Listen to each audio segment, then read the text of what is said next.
Prilėkta, pasiparkuota, tokio aikštelė čia visai jaukioj. Žinau, kad 25 laipsniai kepino. Tik nuo kalnų nusileisk, reiškas. Ten šalam prie 5. Ir varom pasižiūrėti miestelį, kuris vadinasi, dabar palaukit, Leizis, ne. Gerai, pažiūrėsiu pasakyti. Žinokit, miestelis vis tik vadinasi Laivės. Apėjom jį, toksai tiesiog paprastas miestelis. Ir vieną dalyką aš jums noriu parodyti, kad jie tiesiog autobusų stotelėse atrodo, kad sudėti savo nereikalingus daiktus. Knygos, rūbai, dar kažkas, jau antrą stotelę, kurią matom, būtent su kažkokiais paliktais daiktais. Kalnai visur. Labai nice. Beje, atsigėrėm bariukę po aperolį. Ir aperolio kaina 5,50 €. Čia tau ne Vilnius. Su 10 ar 9. Būna ir 12, Gabrielė sako. Žiūrėjom vieną iš tokių namų, tipo per satelitinį vaizdą. Tai radom, kad keli tokie yra tiesiog vyninės ant kalno. Tipo su laukais, vynogynais ir taip toliau. Ir galima ten nuvažiuoti. Nu, bet žiauriai statoka. Bet taip pas juos augo obuoliai. Nu, žiauriai keista. Tokie didžiuliai ūkiai, trumpi medeliai ir tiesiog, čia ne kaip krūmai. Mes tiesiog atradom, kur yra visi žmonės. Nuo 20 valandos šiandien live music kažkokiam, tai vat vasaros uždarimas, čia kažkas tai tokio. Čia toksai kažkoks cirkas. Čia kaip gal filharmonija? O kaip filharmonija? Toli? Sudegęs. Gal nulėkėm? Stovi vienišas keksiukas, va ten. Jeigu matot, tokia tiesiog aikštelė. For free. Vakar buvom kempinge, tai šiandien kažkur va taip ramiai tiesiog miestelį pakrentam ir pamiegam ir varom toliau. Labas rytas suraitytas. Žodžiu, naktelė buvo gera. Labai gera. Labai gerai buvo išmiegota. Ir aš va čia šį rytą einu, biškį praėjau į tavo pusę. Mes vakar ėjom ten ir nuėjom į miestą. O va dabar šį rytą ėjau tenais. Pasižiūrėti, kaip čia kas. Prasivaikščiau, šį dar yra toksai viešasis stūlikas. Ir aš supratau, kad tiesiog už šitos tvoros yra miestelio kapinės. Tai labai gerai buvo išmiegota. Miestelio kapinės vat atsidarė. Žmonės pradėjo eiti, lankyti kapus. O mes išmiegojom šalia jų visai puikiai. Ir kaip Gabrielė šį rytą sakė, kai grįžau ir jai pasakiau, kad, sakau, žinok, čia kapinės yra, Gabrielė sako. Tai va, sako, dėl to, sako, taip gerai miegojai, sako, nes nei vienos gyvos dvasios. Va, klausykit. Meistras šildo mašiną. Šalta, sakė labai. Prasme, dabar įjungiu šviesas, atrodo, kad viena lempa tiesiog dega. Jinai dega, Gabi? Dega, tiesiog biškį silpniau, ne taip ryškiai. Tai pavargus? Tokia jau biškį. Tarsi jūs pažiūrėkit. Bet tai taip daug silpniau, ar? Nu, ne, nežinau, ko jau nesimato ant sienos, nėra taip jau žiauriai. Okay. Baudos negausi. Okay. Nes čia tai tiesiog atrodo, kad tiesiog dešinė lempa dega, o kairė ne. Tai gal einu parodysiu visiems. Eik parodyk. Nu, tiesiog biškį taip. Žinokit, biškį erzina vienas dalykas. Mes esam 3 degaliniai, turbūt, ir niekaip negalim pasitikrinti ratų normaliai. Ta prasme, vienoj degaliniai tiesiog rodė absoliutų kosmosą, bet tokį absoliutų kosmosą. Tipo, galinis ratus tikrinau, buvo po 3,5 baro. Priekinis rodė po 4 barus. Ta prasme, nu, tikrai ne. Kažkoks kosmosas, visiškai su savo pasimatavom, po to kompresorių rodė žiauriai normaliai. Mūsų priekiniai apie 2,7, galiniai apie 2,3, 2,4, va taip. Nu, priklausomai kiek ko prikrauta. Ir tiesiog dabar, tada sustojom, darė porą degalinių. Tiesiog kai kuriuose dažnuose iš viso nieko nėra. 2,3? 2,3 turi būti jo. Kai kuriuose iš viso nėra kompresorio. Vienoje buvo sulūžęs, vienoje iš viso neveikė. Tai dabar atvarėme tokią, sakyčiau, normalesnę, reikia susimokėti 5 centų. Sulūžęs antgalis. Ta prasme, neužsifiksuoja.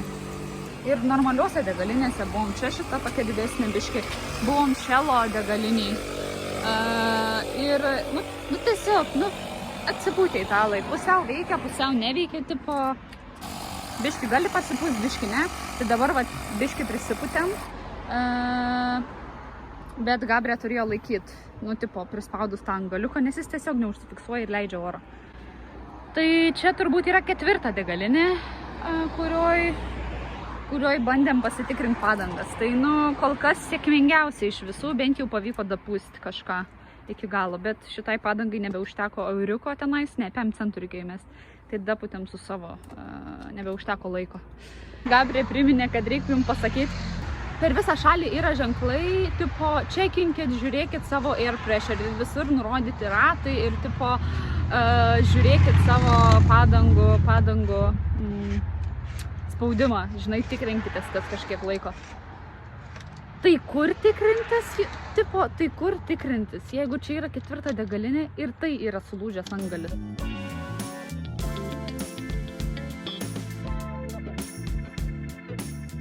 Lidlas visą laiką yra gerai. Visą laiką gerai, dar ypatingai Lidlekas su tokiu vaizdu, tai ką žinau.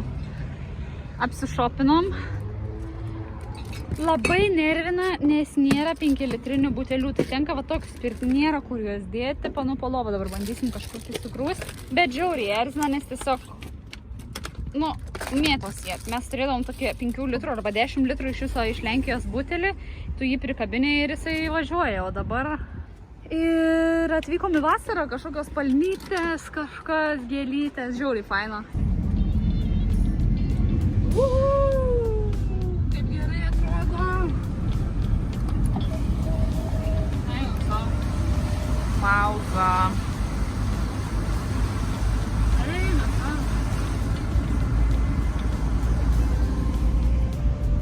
Eina sau, žiauriai gerai.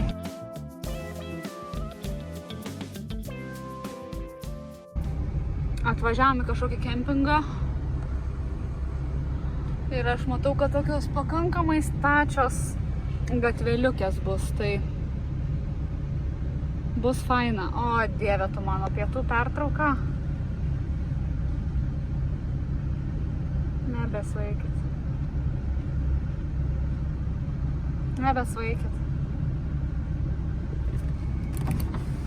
Pietų pertrauka? O 12 iki 13:30 dabar yra 12 kiam. Nėra nieko? Žakinta. O tai nenorėjo tavo telefonu pasakyti? Nenorėjo. Tai ką dabar daryti?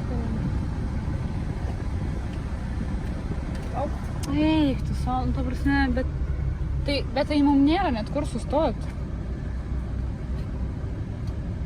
Tai aš neturiu kur sustoti.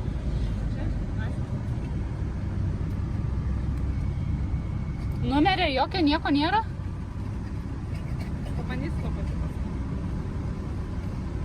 Pabandyk, davai. Laukiam, kol va ten važiuosim. Sakė Gabriel, belia kaip graži vieta. Turi išvažiuoti žmonės už kokių kelių minučių, sakė jau iš tos vietelės. Tai... Ir liksim mes. Gabriel sakė biškis siauroka, biškis statoka, bet sakė neblogiau negu Kroatijoje. Tai aš tikiuosi, nes man klasiškai virpa rankelės kartais, kai va taip siaurai, stačiai, kažkur dar kažką reikia apsisukt, susisukt, po to kaip įvažiuoti, bet gal kaip nors įvažiuosim.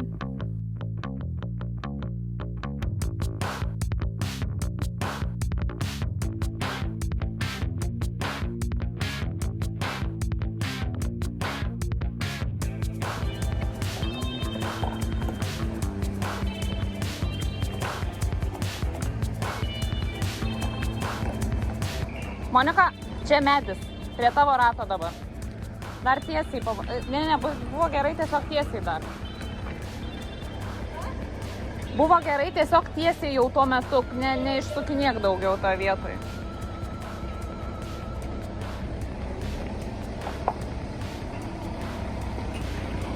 Gerai, gali, čia dar sukti gali, tiesiog jau labai arti buvo. Ne, žinok, dar karčiuką, tiesiog aš prie to medžio pažiūrėsiu biškai, gerai?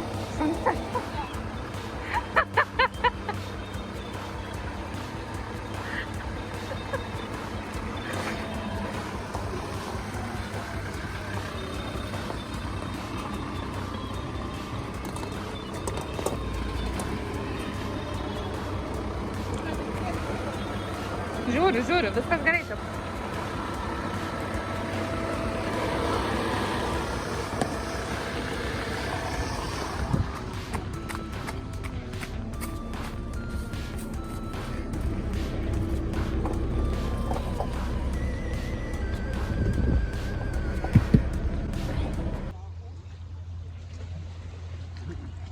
Ta prasme, gerai, aš jums normaliai parodysiu. Čia yra vaizdelis, kurį gavom kempingė. Ta prasme, ar jūs juokaujat? Čia yra Garda ežeras. Šitą vietą gavom realiai tiesiog per Fuksą. Gabriel tiesiog skambino visokiem kempingam. Ir vienas, antras sako, tipo, ne, nėra vietų. Ir mes tada jau taip biškai galvojam, ar mes... Jo, sako, rugsėjo 4, šiandien yra vasaros paskutinė diena. Aš galvojom jau, kad viskas, bet tada perskambino vienas iš kempingų ir sako, jo, turim. Ir turim tiesiog ant vandens. Tai mes tiesiog atvažiavom ir tiesiog sėdėjom, gulėjom, maudėmės, valgėm, deginomės. Žiauri, gera popietė ir labai fainas oras, labai geras oras. Tai nusprendėm čia pasilikti 2 dienas. Šiandien ir dar rytoj, nes, wow, tu gali tiesiog sėdėti ir spoksoti, kaip čia viskas atrodo. Tai nerealu. Gerai, biškai žiūva odytė nuo saulytės, gerai, kas yra. Prioritetai, va, kas vakarieniauja. Aš jau pavalgęs, nusiprausus ir esu. Ir jinai savo ramiai su veido kaukė sėdė. Atvažiavom iš to krašto. Ir va čia yra tiesiog, kur mes būnam. Tai labas rytas suraitytas ir jums. Turim tokią užduotį. Čia yra mūsų laimutis padažinis, bačka. Na čia yra purvino vandens bačka ir čia kažkoks riebaliukas padažinis susikaupęs. Gabriel sakė laimutis padažinis. Žinot, kokia yra linksma dalis laimučio padažinio, kad jaučiu toliausiai reikės nešti šitą bačką, kiek aš esu mačius. Įprastai galima privažiuoti prie išpilimo. Įprastai galima privažiuoti, bet dabar negalima privažiuoti. Tai Gabriel, davai. Biški, jo. Pasiruošus to? Važiuojam. Ai, ir dar užklijavom skelę, kad nesitaškytų. Nesitaškytų, nes balti rūbeliai, žinai. Nori palydėti gal? Davai, aš biškai pažiūrėsiu, kaip tau sekas. Ko sporto salėj kažko.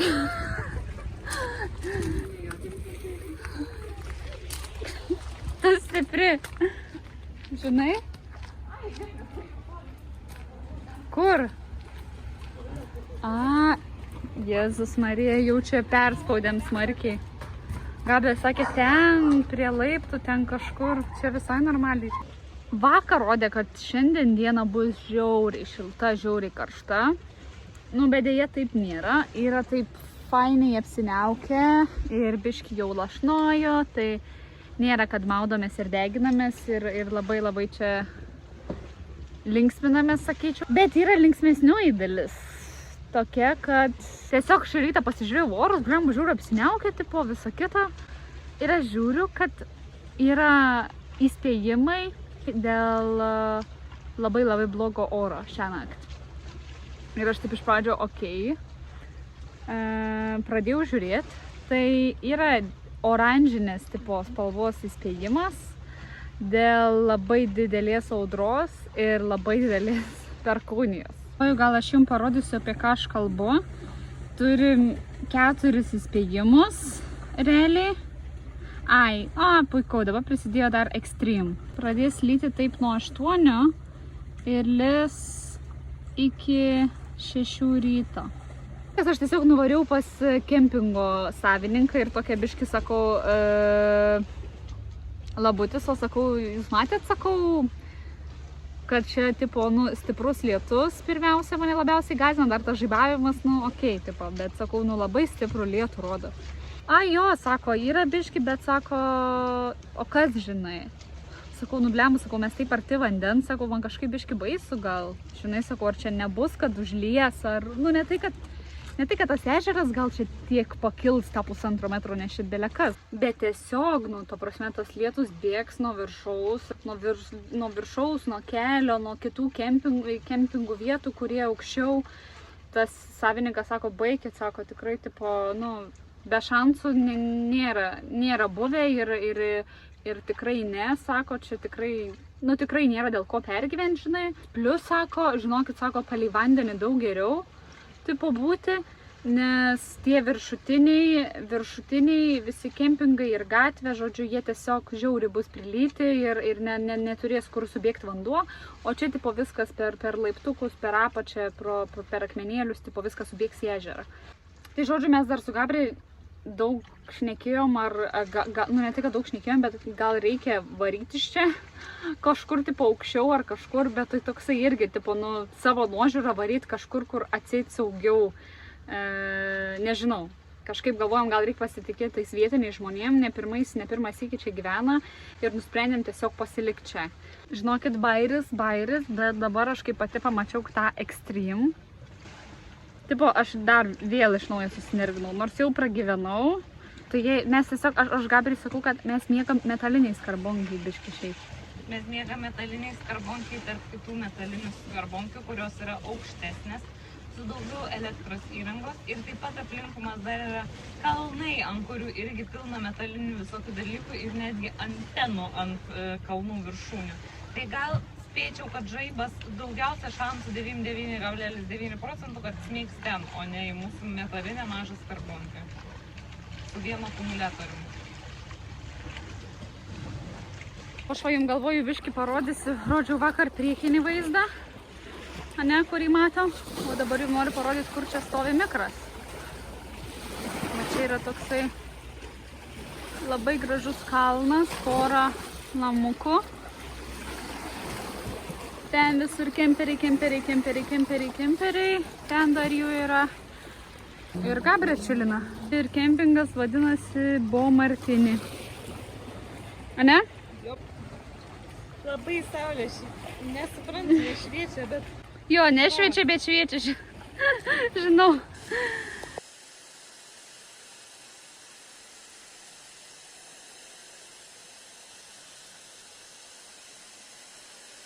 Sveikučiai, labas rytas. Vakar nieko jau nebepafilmavome, nebeparodėme. Audrą pamiršom. Audra jau buvo pamiršta ir giliai mums nusišikta ant jos, nes tarp 7-8 prisistatėme į kažkokio miesto, Arko miesto ligoninės priimamąjį. Nes Monikai tiesiog per dieną vis silpna buvo, vis paskaudėdavo širdį ir vakarą dar padažnėjo, realiai sakė, kas 50 sekundžių kokia suskausta taip. Širdį tiesiog, tiesiog 25 metai ir tau, nu gerai, 26 ir tiesiog biški skauda širdį, tai kokias 5 valandas, tai žinot, biški neramoka pasidarė. Jo, tai nusprendėm, kad davai nuvažiuojam, padarė kardiogramą, kraujo tyrimą, šitą rentgeną, echoskopiją širdies ir plaučių, nu žodžiu, viską perpurtę, ką įmanoma. Va, kardiogramą jau kam įdomu. Jeigu kam įdomu mano širdėlės rodmenys. Gavo jinai iš ten tokių skubos grupių antrąją, tai reiškia, kad nu, po jau ten kraujavimo iš kažkur, kur jau čia pat reikia tvarkyti, tai antra vieta, kur jau skubu. Tai realiai visus tos tyrimus jie padarė per valandą, kai pamatė, kad širdis viskas tvarkoj, tai tada truputėlį dar pasėdėjo ir palaukė, nes pradžioj įtarė, kad širdies infekcija, bet kai tą atmetė, tai tada dar biškį turėjau pasėdėti, palaukti, kol pažiūrės kas kito, nes jau tapo nebe taip skubu. Apie 3 valandas praleidom, kas yra šiaip labai mažai, nes atėjom vėliau negu kai kurie ten laukia žmonės ir išėjom anksčiau. Jau vis tiek gavosi, kad naktį nebevažiavom tamsoj, nes mūsų lempa tokia biškį. Ir plus dar tam kempingė sunku ten įsiparkuoti labai, ypač naktį, plus žmonės miega, tai nenorėjom visų žadinti, nes mūsų variklis biški garsiai dirba, tiesą sakant. Ir pasilikom tiesiog prie ligoninės aikštelį, pramiegojom. Šiandien ryte atsikėlėm, nuvažiavom į kempingą, išsiprausėm, papusryčiavom viską, susimokėjom, nes dar buvom nemokėję. Ir dabar važiuojam toliau. Tai galiausiai nustatė Monikai, kad tai yra tiesiog patempti krūtinės raumenys ir čia tiesiog atsitiktinumas, kad jie maždaug toj pačioj vietoj kaip ir širdis, užtat jie atrodo, kad širdis skauda. Nuo krūvio, kur aš nežinau, koks krūvis, pertempimas, šaltas vėjas galbūt, kas pavyzdžiui buvo kalnuose prie +2. Kažką pertempiau, kažką padariau ir tiesiog spazmuoja širdies vietoj. Nu, tiesiog fantastika. Nu, bet žodžiu, gerai, kad nuvarėm, nes tikrai neramu buvo jau. Šiandien planuojam pasiekti vakarinį Italijos krantą, tarp Genujos ir Picos.